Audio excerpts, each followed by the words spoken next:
en la segunda parte de este tema primero, que es bastante largo, ya hemos visto que únicamente vamos a ver aquellos títulos de la Constitución que no se contienen en otros temas posteriores. El título sexto pues no lo vamos a ver aquí, puesto que lo veremos en el tema 6, el título octavo también lo veremos en el tema 4, etcétera. Entonces ahora nos quedarían básicamente las relaciones entre el Gobierno y las Cortes Generales, el título séptimo de Economía y Hacienda, el Tribunal Constitucional, composición y funciones, la reforma constitucional y, bueno, simplemente ver un poco muy por encima las disposiciones de la Constitución, que yo simplemente las leería.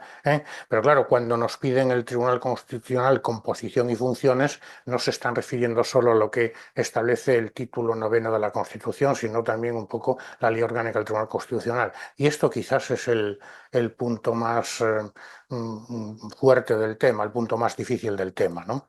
Por eso lo dividimos en dos partes. Entonces, nada, ya digo, nos pararemos ahí un poco por si acaso se pregunta. Todo lo demás es muy, muy, muy, muy sencillo.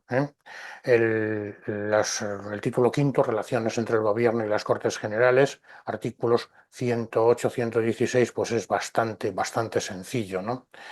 Ya hemos comentado que la forma política del Estado español es la monarquía parlamentaria, básicamente, no constitucional, sino parlamentaria. El rey le corresponde, son funciones regladas, el nombramiento formal del presidente de gobierno, pero lógicamente este nombramiento recae en aquel que haya obtenido la mayoría de la Cámara y que le haya sido propuesto por el Congreso, por el presidente del Congreso de los Diputados, que es el que refrenda este nombramiento. El nombramiento del presidente del gobierno, lo dice aquí, lo diré en otra parte, está refrendado por el presidente del, del Congreso de los Diputados, ¿no? Evidentemente, en un sistema parlamentario como el que estamos, pues lógicamente tres poderes, el poder ejecutivo, el poder legislativo, el poder judicial, en teoría, de acuerdo con Montesquieu, con el barón de Montesquieu, pues contrapesos de poderes. En consecuencia, el Congreso puede exigir responsabilidad o realiza la función de control del gobierno mediante, además de la moción de censura, también la cuestión de confianza y también las interpelaciones y preguntas. Veamos un poco la moción de censura. Deberá ser propuesta al menos por la 10ª parte de los diputados, es decir, si son 350 diputados, 35. Ha de incluir un candidato a presidente del gobierno y no podrá ser votada hasta que transcurran 5 días desde su presentación. En los 2 primeros días de dicho plazo pueden presentarse mociones alternativas. En el caso de que la moción de censura, que como sabemos se presenta y propone un candidato a presidente de gobierno, no fuera aprobada por el Congreso de los Diputados, sus firmantes no podrán presentar otro durante el mismo periodo de sesiones, ¿no? Lógicamente, si el Congreso aprueba la moción de censura, mayoría absoluta, por aquí lo tiene que decir, el gobierno presentará su dimisión al rey, es decir, el presidente de gobierno presentará su dimisión al rey y con él pues todo su gobierno. Y el candidato propuesto en la moción de censura pues será presidente de gobierno, entendiéndose que tiene la confianza de la Cámara, ¿no? ¿Vale? Esta es importante, la moción de censura. Cámaras y Ah, comisiones, una duda, Alfredo, de la dime, moción de censura. Te dice que no podrá votarse hasta que transcurran 5 días. Es decir, sí. a partir del quinto día se puede votar, pero no necesariamente el quinto día, ¿no? ¿Quién Es- establece ese plazo? Ese plazo, digamos, sería, se presenta un día, los plazos empiezan siempre a partir del día siguiente, entonces uno, dos, tres, cuatro, cinco. El sexto podría votarse. En los 2 primeros días de dicha plazo podrán presentarse mociones alternativas. Es decir, hay que dejar 5 días entre la efectiva presentación de la misma. Los plazos empiezan a computarse el día siguiente, consecuentemente 5 días, y el sexto podría señalarse por el presidente del Congreso de los Diputados, en este caso presidenta, pues ya fecha para votación, ¿no? O sea, para discusión y votación. porque aunque dice Pero que no puede podrá ser el votar. sexto, el séptimo, el décimo, no necesariamente el sexto. No, no, el A partir décimo de ahí. o el trigésimo, no. Lógicamente, por eso digo que la Constitución es muy parca en la regulación. Luego tendríamos también, en su caso, hay determinadas normas que la regulan, como por ejemplo el reglamento del Congreso de los Diputados, donde lo regula digamos, con más detalle, ¿no? Pero podría ser el décimo o el 31º, ¿eh? Es decir, no hay problema ninguno. Además, no solo eso, sino que, pese que la Constitución dice, no podrá votarse. Vamos a ver, el candidato a presidente de gobierno propuesto con la moción de censura tendrá que explicar a la Cámara para ganarse su confianza, pues cuál es el motivo de la moción de censura y qué pretende hacer. ¿Eh? Hemos visto ya algunas mociones de censura y bueno, más o menos es una serie de deliberaciones del Congreso de los Diputados que incluso pueden durar 2 días, como todo el mundo sabe, ¿no? O sea, 5 días De acuerdo. sería el mínimo. ¿Eh? Bien, las cámaras información y ayudan del gobierno y sus departamentos, ¿no? Bueno, no hay mucho más. Pueden reclamar la presencia de miembros del gobierno para hacerles preguntas, ¿eh? Y la otra cuestión importante que tendríamos que tener en cuenta es la cuestión de confianza, ¿eh? La cuestión de confianza que mientras que mociones de censura sí hemos visto algunas en el Parlamento español, cuestiones de confianza, yo verdaderamente no recuerdo ninguna, ¿eh? Cuestión de confianza sobre su programa, sobre una declaración de política general, y entonces aquí la confianza presentada por el presidente de gobierno previa deliberación del Consejo de Ministros puede plantearse entre el Congreso de los Diputados y requerirá únicamente la mayoría simple de los diputados, es decir, se entenderá otorgada la confianza cuando voten a favor de la misma la mayoría simple, ¿eh? Lógicamente, si no obtienen digamos, la mayoría simple de votos favorables, el presidente del gobierno debe presentar su dimisión al rey y evidentemente se puede proceder a la designación de un nuevo presidente de gobierno, como veremos, es decir, básicamente una ronda de consultas por parte de Su Majestad el Rey, la proposición a la Cámara de una persona, de un candidato a presidente del gobierno, se llama también la moción de investidura, la votación, 176 diputados en primera votación, en segunda votación basta mayoría simple y se obtiene estas mayorías absoluta en primera votación o en segunda votación mayoría simple, será investido presidente de gobierno con el refrendo del presidente del Congreso de los Diputados. Investido presidente del gobierno por el rey con el refrendo del presidente del Congreso de los Diputados. Entonces esto es importante, ¿no?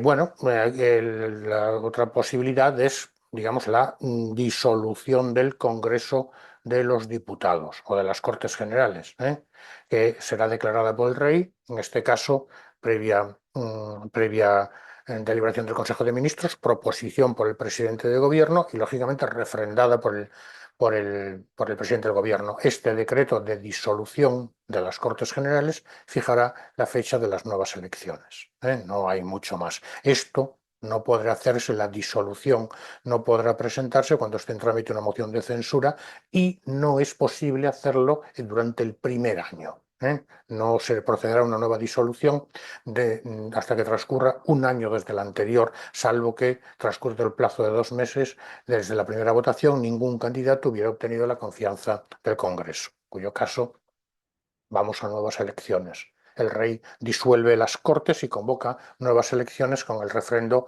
del presidente del Congreso de los Diputados. ¿Vale? Y ahora seguimos ya un poco con los estados de anormalidad inconstitucional que también se regulan en este título, ¿no? El artículo 116. Ya lo hemos visto en la primera parte del temita, estado de alarma. Esto de verdad es importante, si no, no me pararía tanto. La moción de investidura, la moción de censura y la cuestión de confianza, ¿eh? Y luego los estados de anormalidad constitucional, estado de alarma declarado por el gobierno mediante decreto acordado en Consejo de Ministros por un plazo máximo de 15 días, dando cuenta, informando. Lógicamente, este plazo de 15 días puede ser renovado. ¿Vale? Estado de excepción. estado de excepción por el Gobierno mediante decreto acordado en Consejo de Ministros, pero aquí ya se exige la previa autorización del Congreso de los Diputados. Determinará esta autorización los efectos del mismo. El ámbito territorial no tiene por qué ser para todo el territorio nacional, como tampoco lo tiene que ser el estado de alarma, ¿eh?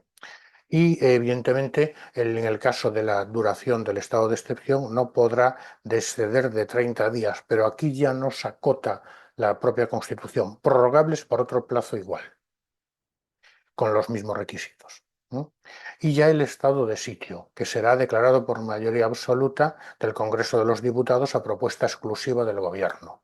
Ya se determina su ámbito territorial, duración y condiciones. Comentábamos el otro día que es un estado pues, de cuasi preguerra o una situación pues, muy grave, ¿no? Sigue diciendo la Constitución, y es importante, no es posible, no podrá disolverse el Congreso mientras estén declarados estos estados de alarma, excepción y sitio, quedando convocadas las cámaras si no lo estuvieren. ¿Eh? Y bueno, pues evidentemente no podrán interrumpirse el funcionamiento de las cámaras durante la vigencia de dichos estados. No hay mucho más.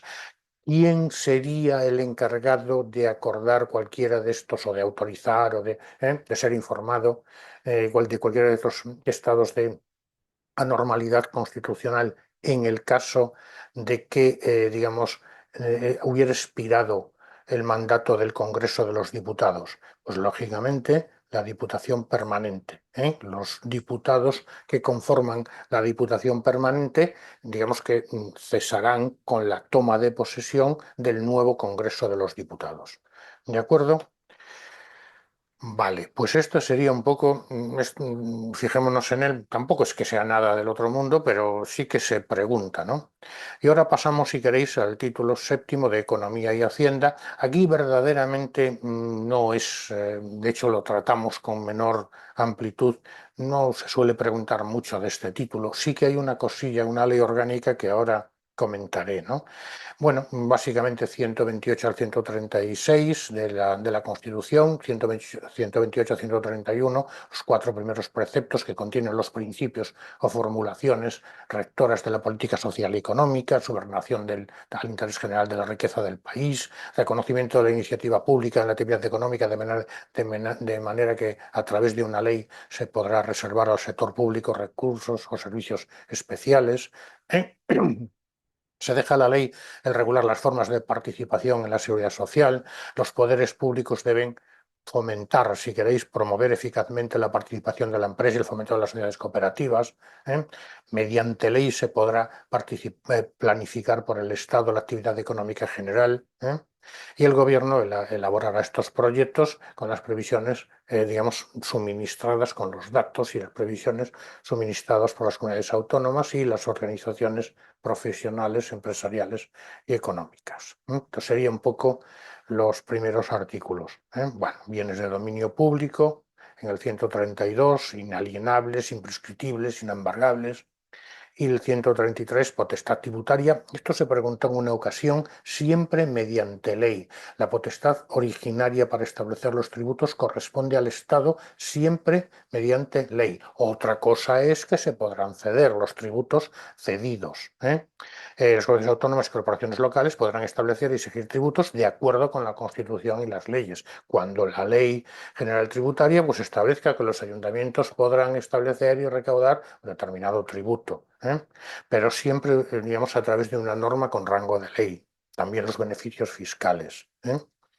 El artículo 134 corresponde al Gobierno la elaboración de los presupuestos generales del Estado, en las Cortes Generales, su examen, enmienda y aprobación. Aquí hay una cosilla que tendríamos que tener en cuenta, que es este párrafo. Los presupuestos generales del Estado tienen carácter anual y deben ser presentados por el Gobierno ante el Congreso al menos 3 meses antes de la expiración de los del año anterior. Sabemos que los ejercicios van de 1 de enero a 31 de diciembre, por tanto, antes de octubre, 3 meses antes, octubre, noviembre y diciembre, debería de estar presentado el proyecto de ley de presupuestos generales del Estado.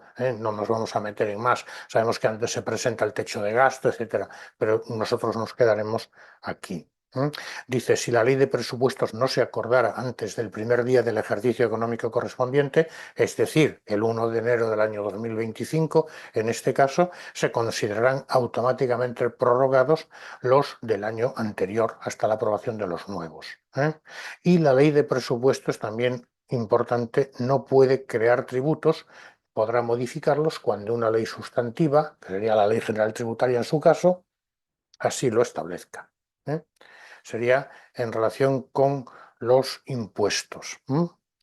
Y el 135, que aquí es donde está la ley orgánica, vamos, que es un poco lo que tendríamos que quedarnos, la ley esta orgánica de estabilidad presupuestaria y sostenibilidad financiera, porque esto produjo con fecha 27 de septiembre del año 2011 una reforma exigida por la Unión Europea, si queréis, aquel rescate en aquellos años, que no llegó a ser rescate, para garantizar el principio de estabilidad presupuestaria vinculando a todas las administraciones públicas. Y el propio 135 prevé la promulgación de una ley orgánica que se promulgó en el año 2012, 30 de junio del año 2012, que bueno, llevó el nombre de Ley Orgánica de Estabilidad Presupuestaria y sostenibilidad financiera. Esto sería importante conocerlo, es la segunda reforma de la Constitución.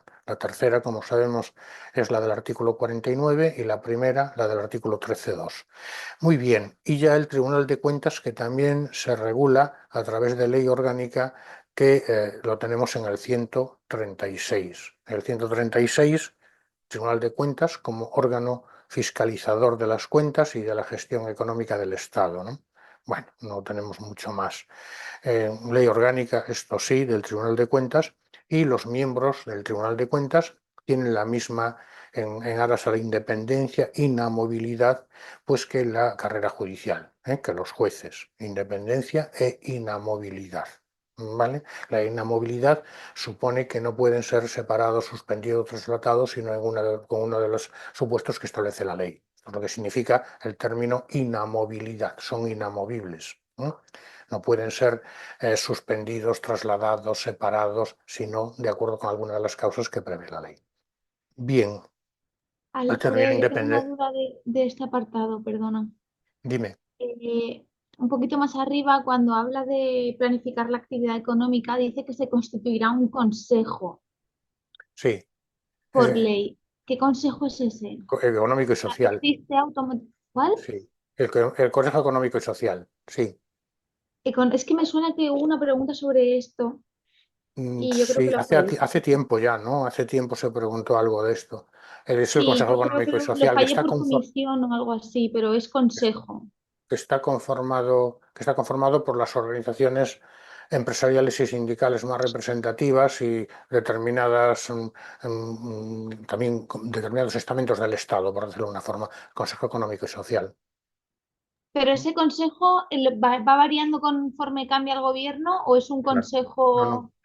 Va variando conforme cambia el gobierno. No recuerdo, creo que tiene una duración de 5 años, no 4 o 5, y que va evidentemente conformándose pues, con los nuevos dirigentes de las asociaciones empresariales, sindicales, los nuevos, evidentemente en virtud también del partido político que esté ostentando el gobierno, pues tendrá mayor o menor intervención en el mismo. Vale, y es económico y social. Vale, Sí. gracias. Nada.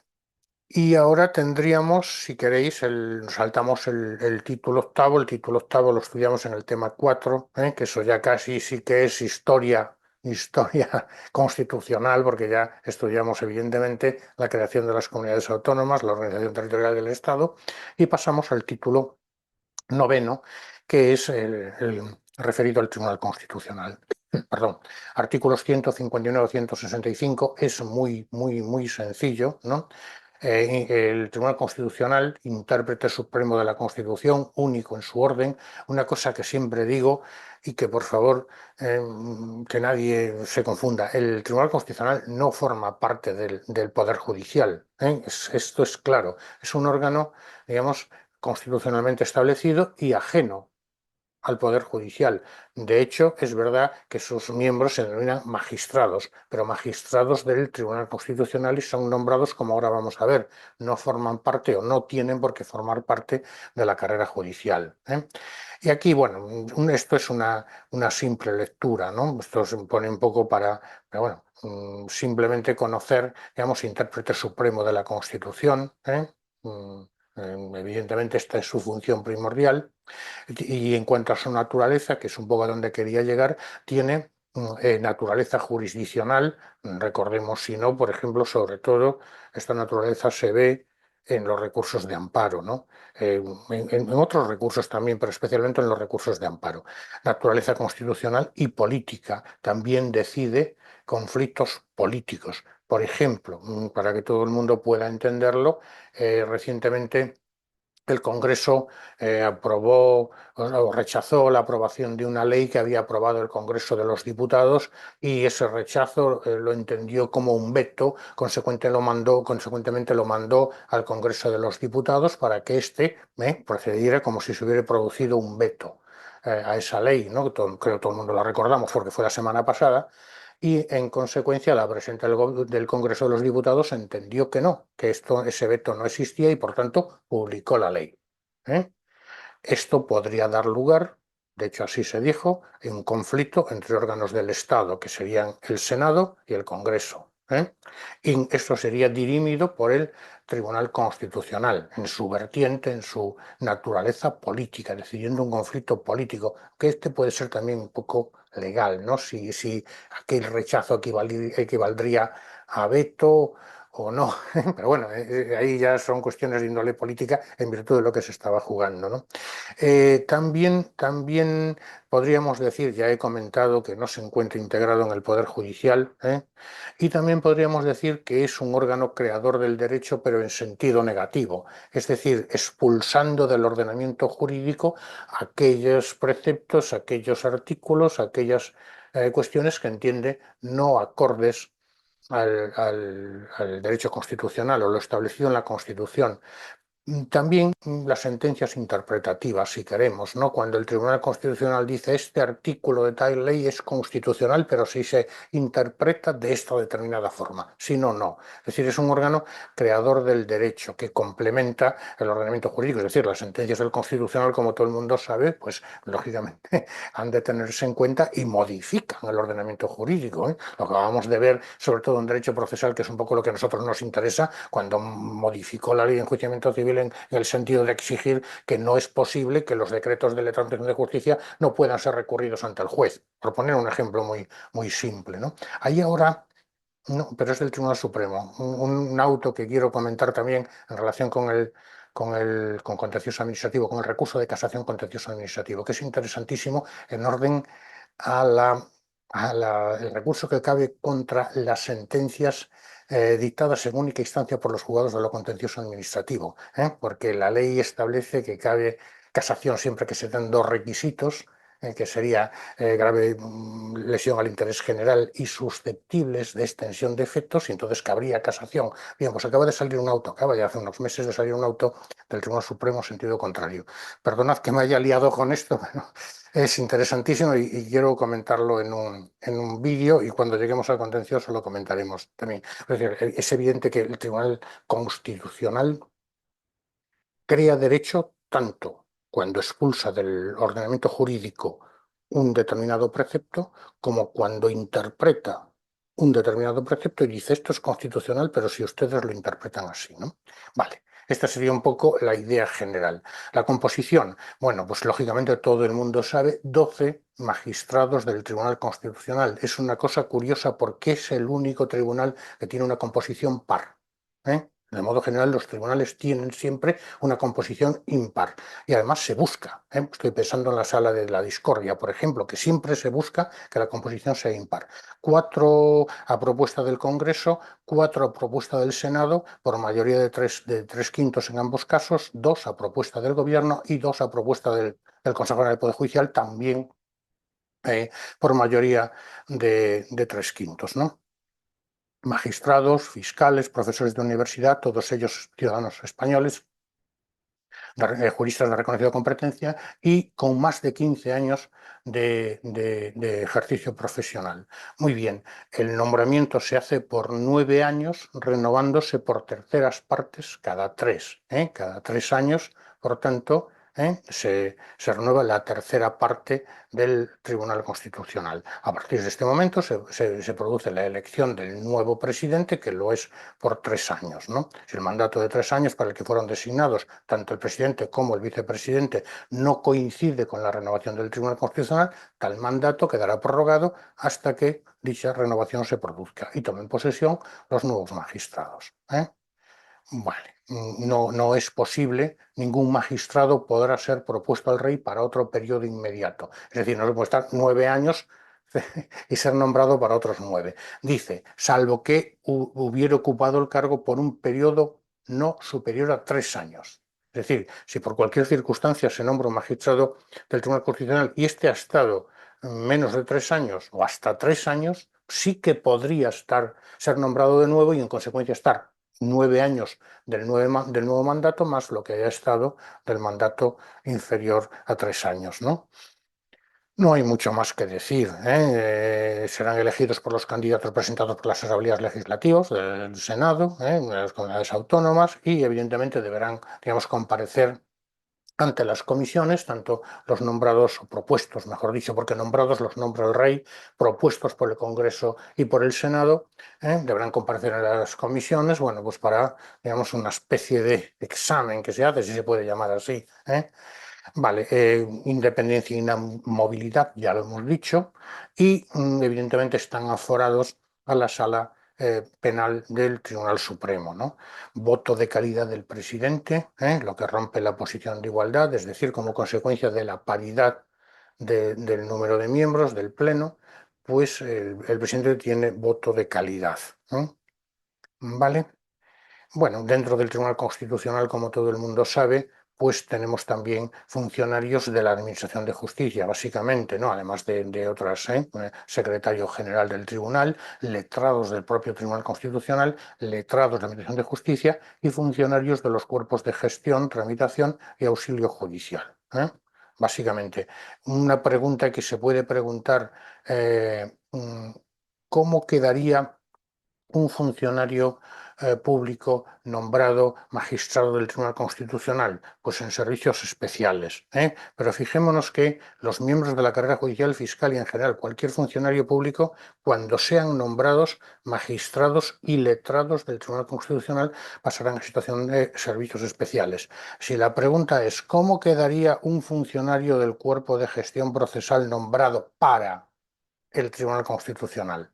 En servicio activo, porque está prestando servicios en el Tribunal Constitucional. Es evidente que a un funcionario del cuerpo de gestión no se podría nombrar magistrado del Tribunal Constitucional, puesto que no, digamos, como gestor no está ocupando, se necesitan, digamos, 15 años de ejercicio profesional en una profesión jurídica y como gestor pues no se está en esa situación, ¿no? Entonces, el gestor, el tramitador y el auxilio serían funcionarios que están prestando sus servicios en el Tribunal Constitucional, el servicio activo, y se realiza a través de un concurso singularizado, salen plazas, una persona la pide a un concurso singularizado y nada, y si acaso obtiene plaza, pues lo nombra, ¿eh?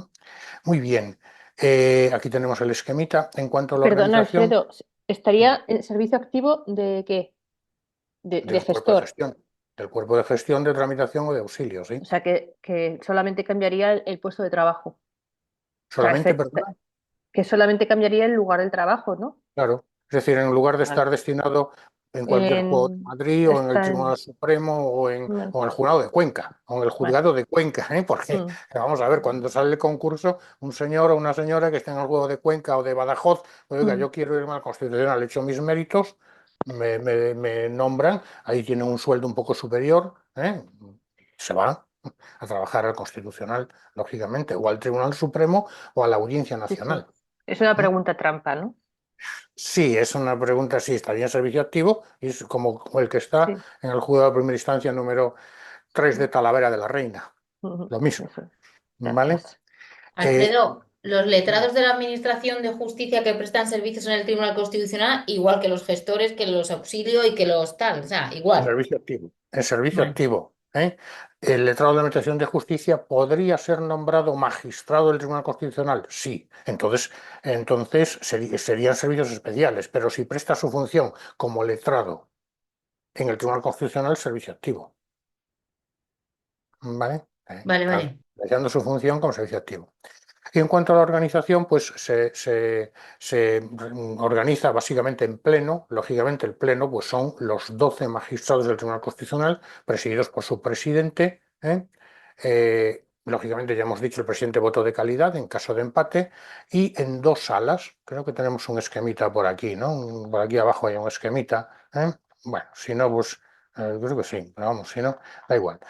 Si no, lo comentamos sin esquemita, pero creo que hay uno un poco más abajo. Bien, el Pleno, 12 magistrados presididos por su presidente, voto de calidad en caso de empate, dos salas, la primera y la segunda, cada una conformada por 6 magistrados, incluido el presidente y el vicepresidente. Es decir, la primera de las salas estará conformada por el presidente del Tribunal Constitucional y 5 magistrados, y la segunda de las salas estará conformada por el vicepresidente del Tribunal Constitucional y 5 magistrados.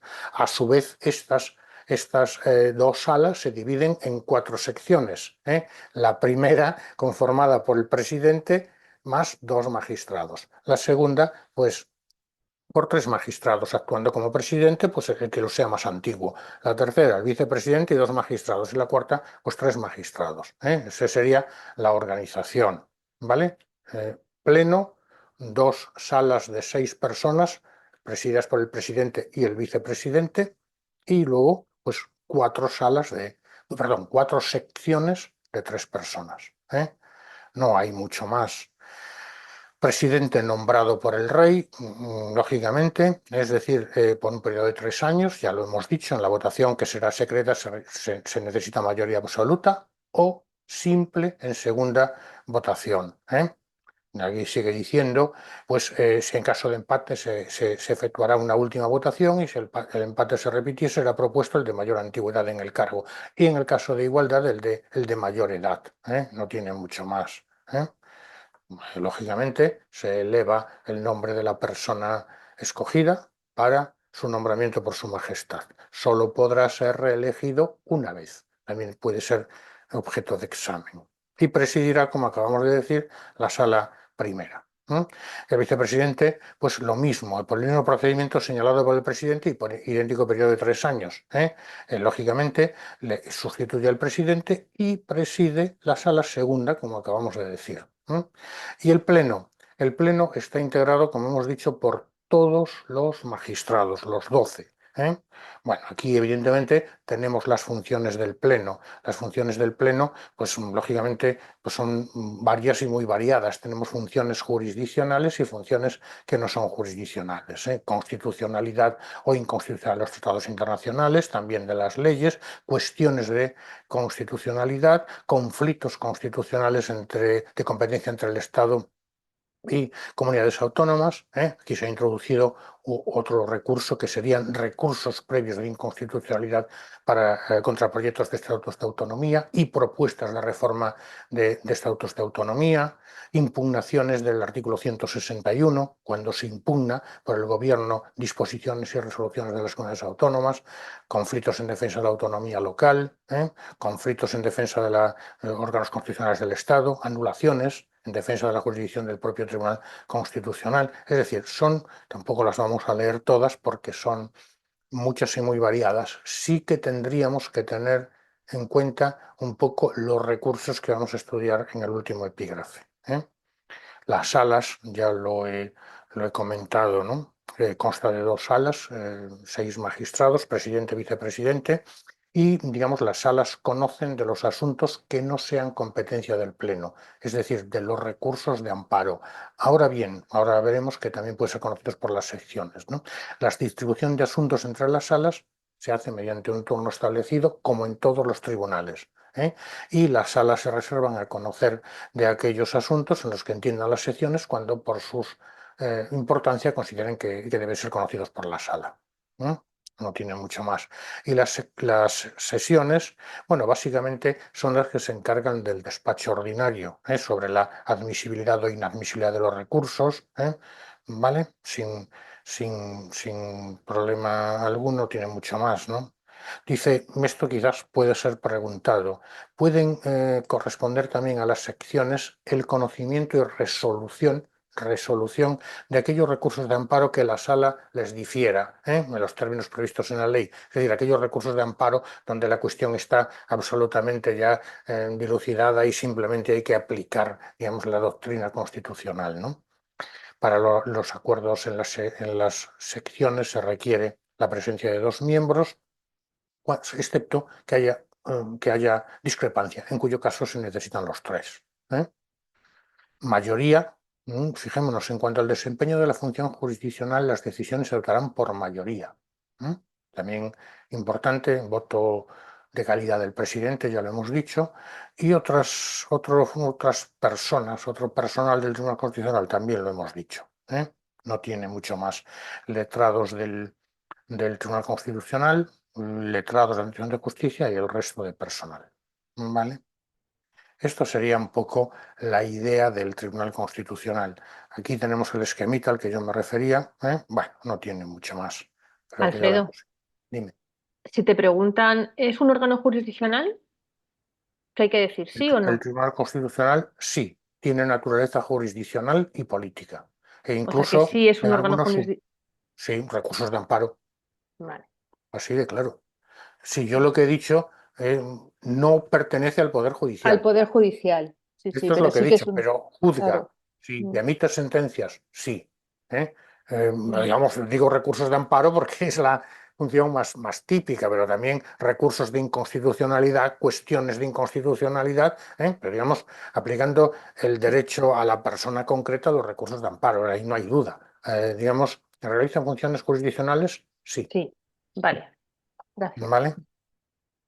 Muy bien. Funciones jurisdiccionales, pues aquí lo tenemos ya. Son un poco, ya los he ido diciendo, ¿no?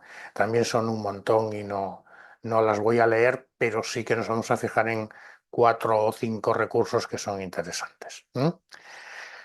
Pues muy bien, aquí tendríamos un poco también otro esquemita que nos ayuda a comprenderlo, y vamos a ver, porque como el programa nos dice composición y funciones del Tribunal Constitucional, claro, esta es la composición, las funciones.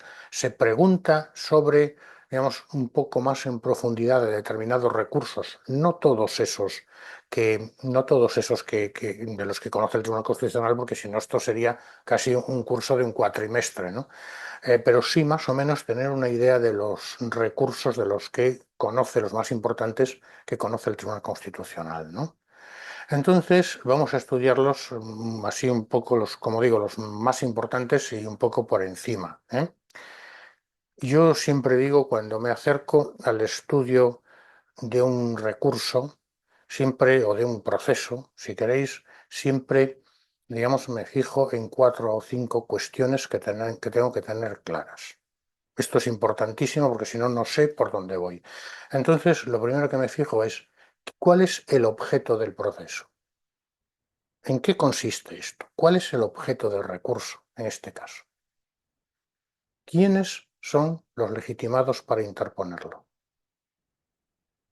Plazo de interposición y alguna peculiaridad del mismo.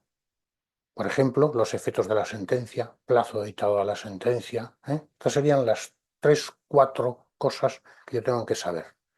¿Que luego quiero profundizar? Pues sí, pero en principio, ¿cuál es el objeto del proceso? ¿Quiénes son los legitimados para su interposición? Plazo de interposición, peculiaridad que puede tener el mismo, plazo de sentencia, efectos de la sentencia. Sería un poco esto. Entonces, si nosotros lo vamos viendo así, siempre tenemos este esquema mental, pero lo mismo para estudiar el recurso de inconstitucionalidad que para estudiar un juicio ordinario civil, que para estudiar, pues, no sé, un proceso de despido social. ¿Vale? Siempre deberíamos hacer lo mismo. Objeto. ¿Cuál es el objeto del recurso de inconstitucionalidad? Pues muy fácil, ¿no? El objeto del recurso de inconstitucionalidad, de acuerdo con el artículo tal 27.2 de la Ley Orgánica, esto lógicamente no es necesario saberlo, ¿no? El artículo 27.2, el objeto sí, pues serían los estatutos de autonomía y demás leyes orgánicas, las demás leyes, disposiciones normativas y actos del Estado con fuerza de ley. Por eso antes nos fijábamos tanto cuáles son, digamos, las normas con fuerza de ley, los tratados internacionales, los reglamentos de las cámaras y de las Cortes Generales. Esto por excepción, ¿eh?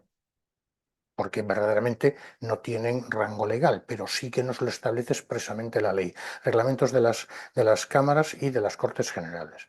Leyes, actos y disposiciones normativas con fuerza de ley también de las comunidades autónomas y los reglamentos y asambleas legislativas de las comunidades autónomas.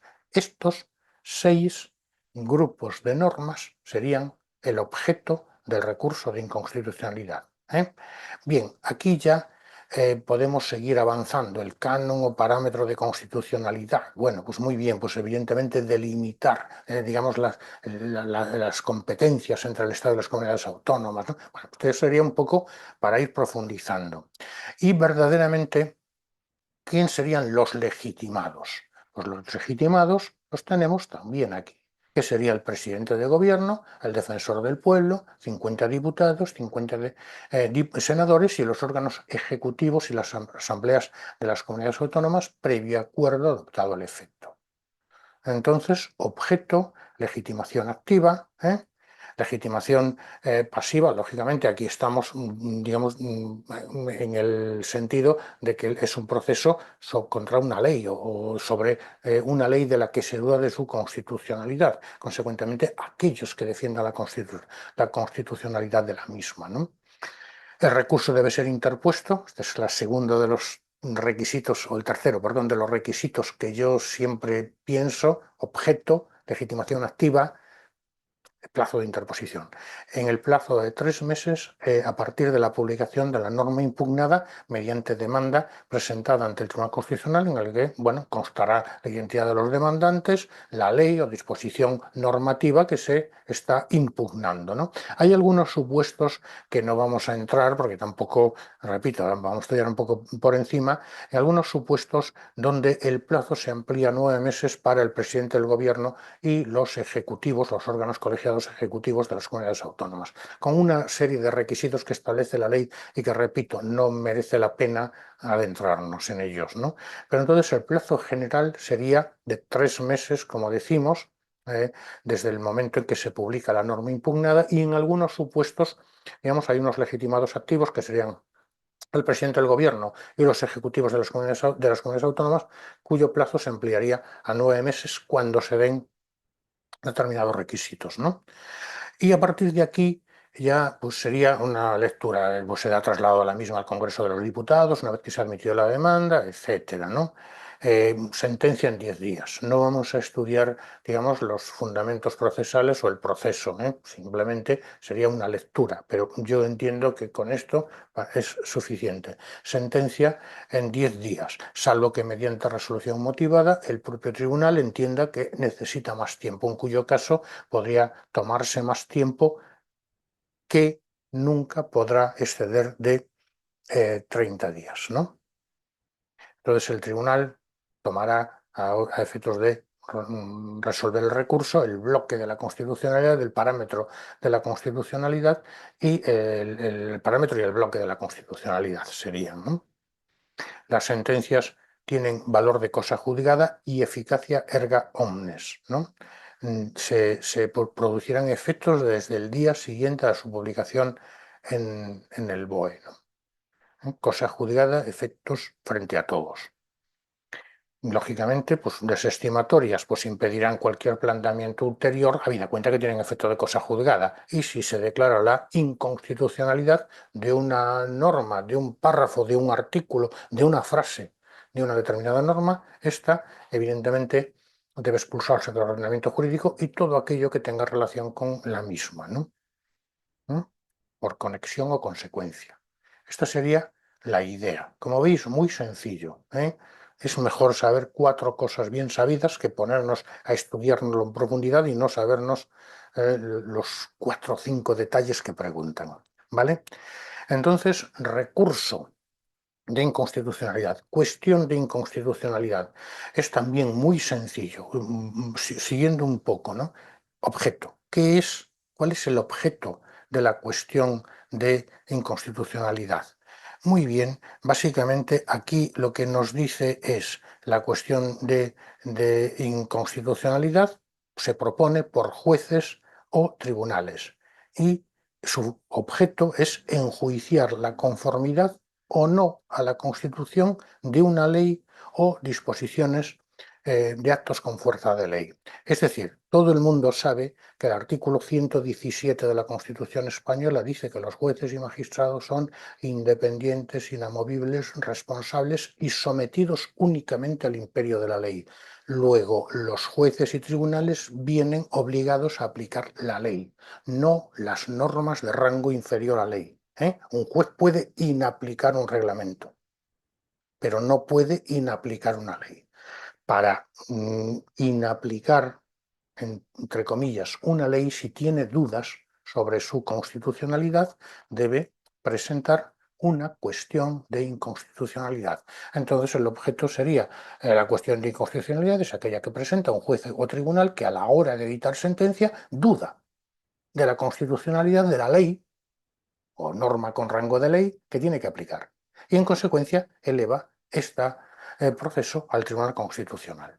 Consecuentemente, este sería el objeto. ¿Cuál es la legitimación activa? ¿Quién tiene la legitimación activa? Jueces y tribunales en el desempeño de sus funciones. En cualquier tipo de procesos que estén, digamos, que se sometan a su consideración y vean que este artículo, el artículo 25 de tal norma, pues choca, creo yo, con el artículo tal de la Constitución. Por tanto, planteo una cuestión de inconstitucionalidad.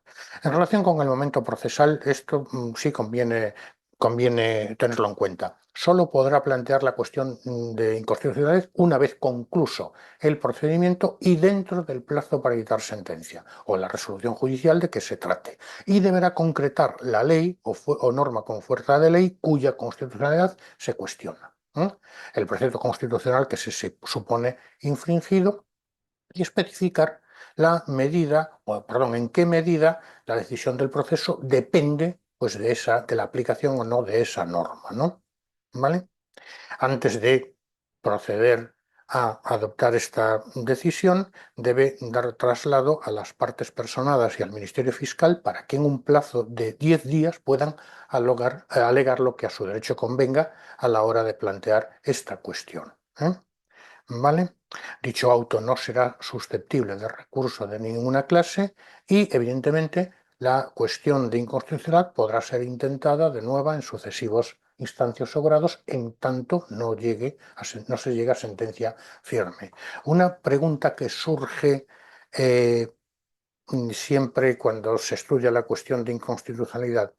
¿La presentación de la cuestión de inconstitucionalidad suspende la ley o la norma con rango de ley de cuya constitucionalidad se duda? La respuesta es no.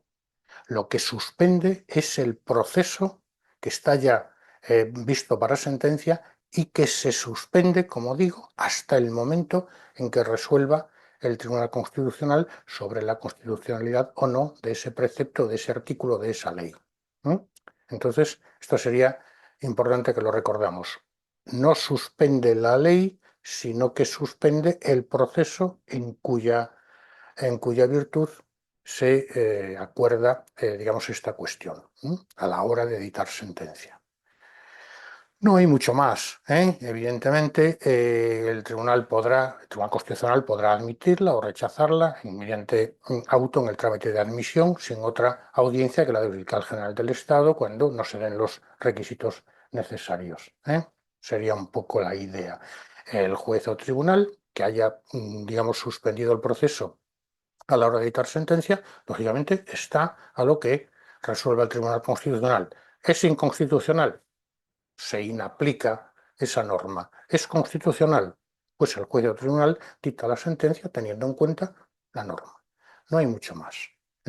Sería entonces estas cuestiones muy claras. Objeto del proceso, legitimados activos, en este caso plazo de interposición, que sería el juez o tribunal, a la hora de dictar sentencia y con suspensión del plazo para dictarla, pues propone la cuestión de inconstitucional previo traslado a las partes y al Ministerio Fiscal por 10 días. Y ahí se espera hasta que se resuelva. Y ahora tendríamos la cuestión interna de constitucionalidad o autocuestión de constitucional, que es aquella que se autopropone el Tribunal Constitucional cuando, resolviendo un asunto, entiende que una norma con rango de ley, bueno, pues puede conculcar, puede, digamos, ser contraria a la Constitución, básicamente. Es el propio Tribunal Constitucional el que se formula a sí mismo la cuestión, entendiendo que, bueno, pudiera ser contraria a la Constitución determinada norma con rango de ley. Entonces, muy sencillo también, sin demasiadas, digamos, sin entrar en demasiada profundidad, pero sí, esto es lo que se pregunta y hemos de saberlo. El recurso de amparo también es otro de los recursos que se preguntan, ¿no? Que se pregunta incluso, bueno, se hacen preguntas, digamos, incluso bueno, no quiero ya comentarlo. Recurso de amparo constitucional, pues vamos otra vez a lo mismo, ¿no? Aquel que se puede plantear por vulneración de los derechos y libertades públicas recogidas en el artículo 14 y en la sección primera del capítulo segundo del título primero, así como la objeción de conciencia del 32.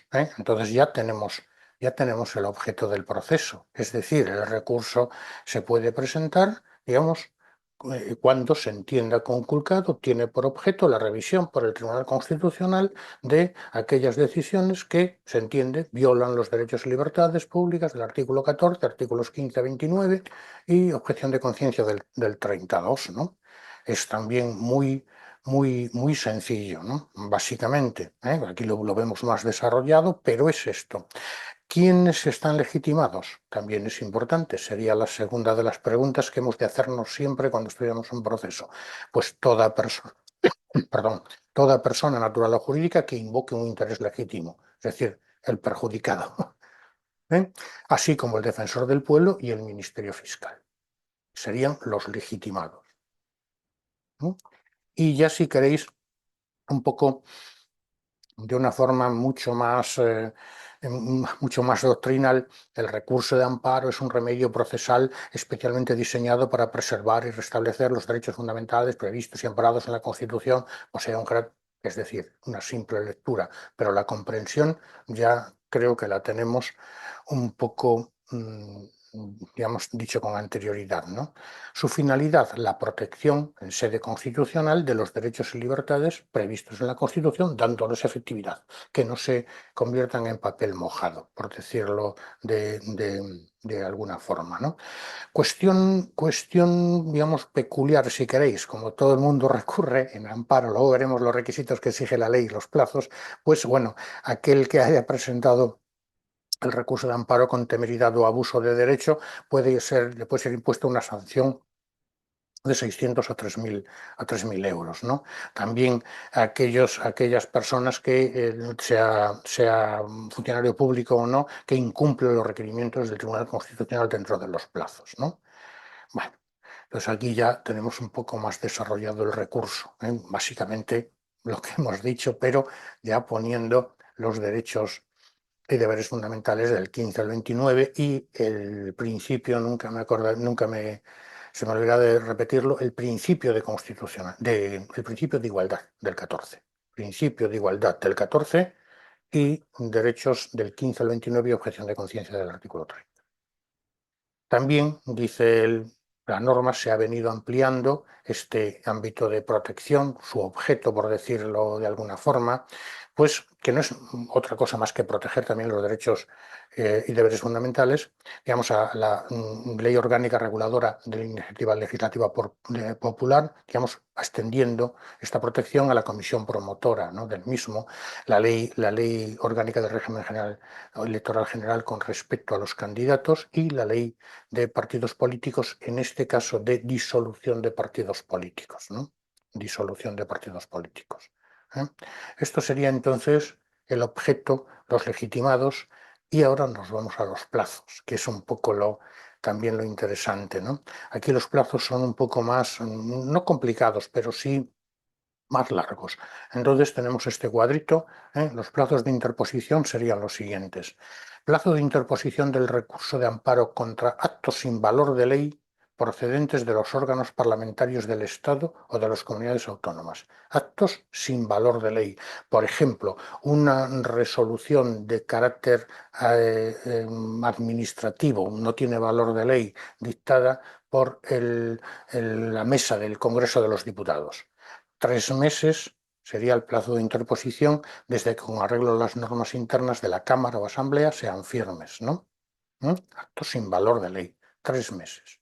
Plazo de interposición del recurso contra actos del Gobierno, órganos ejecutivos de las comunidades autónomas o de las distintas administraciones públicas, sus agentes o funcionarios, 20 días. Siguientes a la notificación de la resolución recaída en el proceso judicial, ya que es necesario agotar el proceso judicial. Básicamente, digamos, un acto del gobierno, un acto de una asamblea legislativa de una comunidad autónoma, pues es un acto administrativo. Consecuentemente, contra ese acto administrativo cabe recurso contencioso administrativo. Sería necesario agotar el procedimiento contencioso administrativo y en el supuesto de que la parte siguiera entendiendo que se vulneran, digamos, sus derechos fundamentales, pues podría acudir en amparo en el plazo de 20 días. Y el plazo de interposición del recurso de amparo contra actos u omisiones de órganos judiciales, al que habrá lugar siempre que se cumplan las siguientes las premisas, ¿no? Que se hayan agotado todos los medios de impugnación previstos por las normas procesales. Es decir, no puede caber recurso alguno dentro de la vía judicial. Que la violación del derecho fundamental o libertad sea imputable de modo inmediato y directo a una acción u omisión del órgano judicial con independencia de los hechos que dieron lugar al proceso, o que en aquella se produjeron, acerca de los que en ningún caso entrará el Tribunal Constitucional. Es decir, el Tribunal Constitucional únicamente velará porque no se conculque ningún derecho fundamental, no por el objeto del proceso que se está discutiendo y en el que en el seno del mismo se entiende vulnerado un derecho fundamental. Solo entenderá de esto último, se ha vulnerado o no se ha vulnerado un derecho fundamental. Y la tercera de los requisitos, de las condiciones, que las vamos a ver muchas veces repetidas, que se haya denunciado formalmente en el proceso si hubo oportunidad de hacerlo. Es decir, es necesario, digamos, hacer constar la vulneración en cada una de las instancias. En la primera instancia, si se produce la vulneración aquí, volver a repetir. En la segunda instancia, se me ha vulnerado un derecho fundamental. Y si cabe una tercera instancia, también. Y si aún así no se obtiene resarcimiento, el recurso de amparo podrá presentarse en el plazo de 30 días a partir de la notificación de la resolución recaída en el proceso judicial.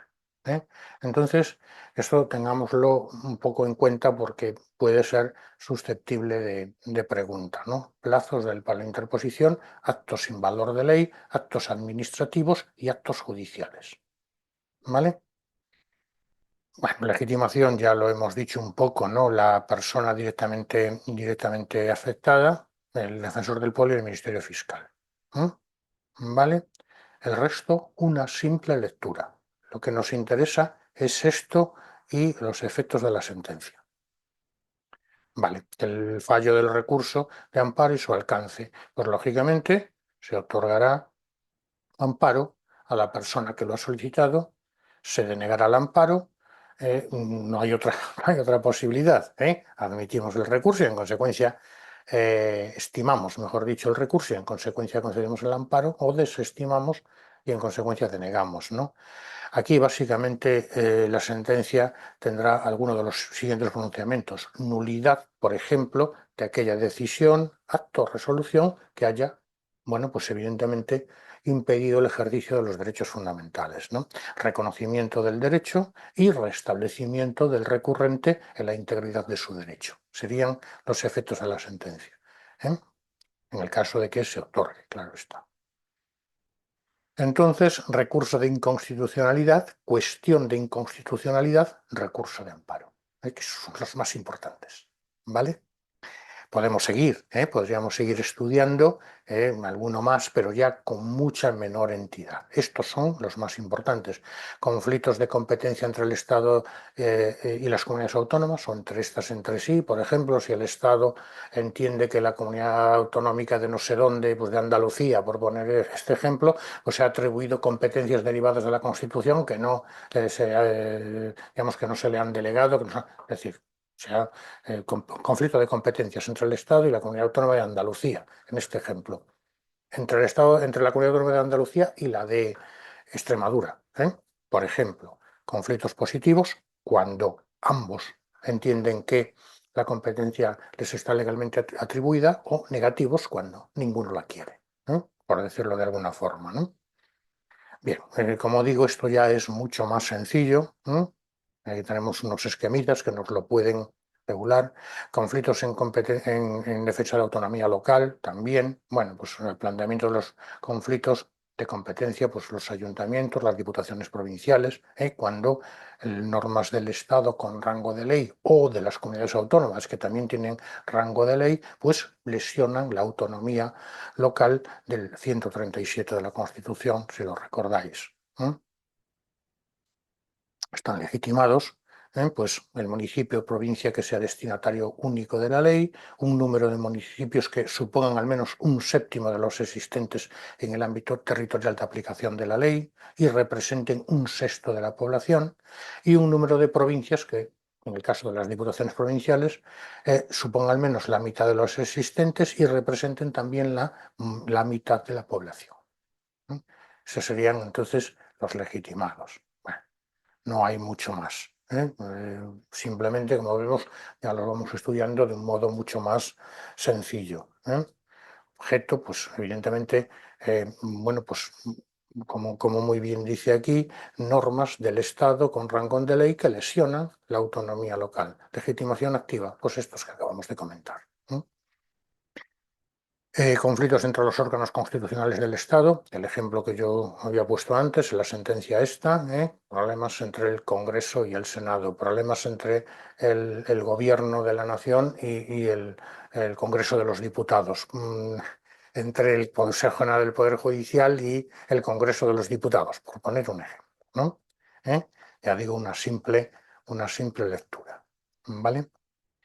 Y el control previo de la constitucionalidad de los tratados internacionales, que también es un poco lo mismo, controlar, evidentemente, si el tratado internacional pues, es acorde a la Constitución.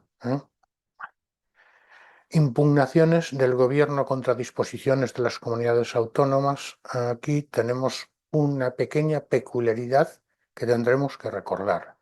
Es el único recurso ante el Tribunal Constitucional que, una vez admitido, supone la suspensión de la norma impugnada, debiendo pronunciarse el Tribunal Constitucional en un plazo de 5 meses, manteniendo la suspensión o alzando la misma.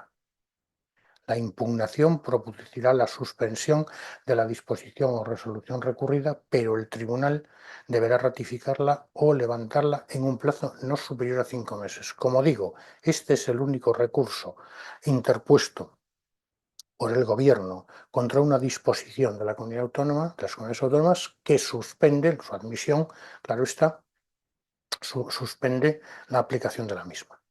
5 meses, el Tribunal Constitucional deberá pronunciarse sobre su ratificación, es decir, sobre si ratifica la suspensión o, por el contrario, la levanta. Y ya tendríamos, por ejemplo, la verificación de los nombramientos de los magistrados del Tribunal Constitucional. Esto ya no es una función jurisdiccional, es una función simplemente atribuida también al Tribunal Constitucional para ver si los magistrados o las personas que van a ser nombrados magistrados cumplen los requisitos establecidos por la ley. 15 años de juristas de reconocido prestigio, tal. Sería un poco la idea. El resto lo leemos, ¿vale? No hay mucho más. Esto de las disposiciones comunes al procedimiento, casi si queréis os lo saltáis. Yo no he visto nunca que preguntaran nada de aquí. Si queréis lo estudiáis, pero yo, vamos, y basta que digan, no van a preguntar para que pregunten, pero bueno, no hay mucho más. Como digo, el resto una simple lectura. Fijémonos muy bien un poco en esas 4 o 5 cosas que yo he dicho, intentando hacerlo lo más sencillo posible, ¿no? Aún saltándome un poco a veces el rigor, pero bueno, pues uno intenta. Bien, ya por último tendríamos la reforma constitucional. Todo el mundo sabe este título 10º, ¿no? Bueno, pues aquí básicamente la iniciativa de la reforma constitucional corresponde al Gobierno, al Congreso, al Senado y a las asambleas legislativas de las comunidades autónomas. Se excluye expresamente la iniciativa popular, ¿no? Entonces, como todo el mundo tiene conocimiento también, tendríamos 2 tipos de reforma, que sería la reforma esencial o agravada de la Constitución y la reforma no esencial de la Constitución o de un título que no está especialmente protegida o está especialmente agravada su reforma, ¿no? ¿Cuándo nos estamos refiriendo a una reforma esencial o agravada? Básicamente cuando se pretende revisar la totalidad de la Constitución o una parcial que afecte al título preliminar, al capítulo 2º, sección primera del título primero o a la corona, que esto a veces se nos olvida, al título 2º, porque todo lo demás es lógico. Pero recordad que en el año 1978, pues la corona estaba un poco en entredicho y bueno, que se le ha dado esta especial protección, ¿no? Se procederá a la aprobación del principio, dice así exactamente la Constitución, la aprobación de la reforma por mayoría de 2/3 de cada Cámara y la disolución, perdón, inmediata de las Cortes, ¿no? Básicamente sería la idea. Las cámaras elegidas, las nuevas cámaras, deberán ratificar la decisión y proceder al estudio del nuevo texto que deberá ser aprobado nuevamente por mayoría de 2/3. 2/3, 2/3. De las cámaras antiguas, de las cámaras nuevas. Aprobada la reforma, la esencial deberá ser sometida, en todo caso, a referéndum. En cualquier caso, no podrá instarse esta reforma constitucional en tiempo de guerra o en alguno de los estados de anormalidad constitucional, alarma, excepción, sitio. ¿Vale? 2/3, 2/3. Importante, referéndum. 2/3, 2/3, referéndum. Ya la primera reforma, ya lo hemos comentado, 13.2, segunda reforma, bueno, pues el 135 y la tercera reforma, el 49, que ya lo hemos visto, ¿no? Sería un poco la idea, ¿eh? Disposiciones adicionales y transitorias, pues una simple lectura. Quizás nos ha quedado aquí un poco, no nos ha quedado porque nos hemos saltado la no esencial, ¿eh? Yo estaba buscando dónde está la no esencial. Entonces, si hemos dicho que la esencial, toda la Constitución, título preliminar, capítulo 2º, sección primera, título primero, o título 2º, 2/3, 2/3 referéndum, aquí lo que cuando se pretenda reformar algunos de los artículos que no estén en esto que acabamos de citar, pues deberán ser aprobadas por una mayoría de 3/5 de cada una de las cámaras y si no hubiere acuerdo entre ambas cámaras se intentará obtenerlo mediante una que se denomina comisión paritaria, comisión de composición paritaria de diputados y senadores que presentará un texto, digamos, que será votado por el Congreso de los Diputados. Si no se aprueba, si no se logra la aprobación mediante este procedimiento y siempre que el texto hubiere obtenido el voto favorable de la mayoría absoluta, 3/5, mayoría absoluta del Senado, el Congreso por mayoría de 2/3 podrá aprobar la reforma. Entonces, hombre, los porcentajes sí hay que sabérselos, ¿vale? Aprobada la reforma, será sometida a referéndum si así lo solicitan dentro de los 15 días siguientes a su aprobación una 10ª parte de los miembros de cualquiera de las cámaras, de tal forma que en una reforma no esencial el referéndum será, digamos, posible, será facultativo, si lo piden en los 15 días siguientes, 1/10 de los miembros de cada una de las cámaras, de cualquiera de las cámaras. Entonces, mayoría de 3/5 para una reforma de la Constitución no esencial sería la regla general, sino composición, digamos, una comisión de composición paritaria que presentara un texto. ¿Es aprobado? Perfecto. ¿No es aprobado? Entonces, si ha obtenido la mayoría absoluta del Senado, el Congreso podrá aprobarlo por 2/3. Posible referéndum si lo solicita 1/10 de los diputados o 1/10 de los senadores. ¿Vale? No es difícil esta parte, creo que es más llevadera que la parte 1.1, pero también es larga. ¿Vale? Entonces, nada, si queréis lo dejamos aquí, excepto que haya alguna pregunta que yo la contesto si la sé. Y si no la sé, pues la pregunto y el próximo día la contesto. ¿Eh? Y por favor, haced, si queréis, los test correspondientes a esta parte, que serían los test, digamos, los del 5 al 8. Creo que también hay algún test colgado de repaso, subido de repaso. Y el jueves, si os parece bien, veríamos el tema 18 de gestión y acabamos el 16.1 de tramitación, que sería continuando con los digamos, presupuestos procesales de las partes, ¿no? Un poco lo que es la legitimación, lo que es la postulación, y ya la jurisdicción y competencia, para entrar ya un poquito más en el derecho procesal civil.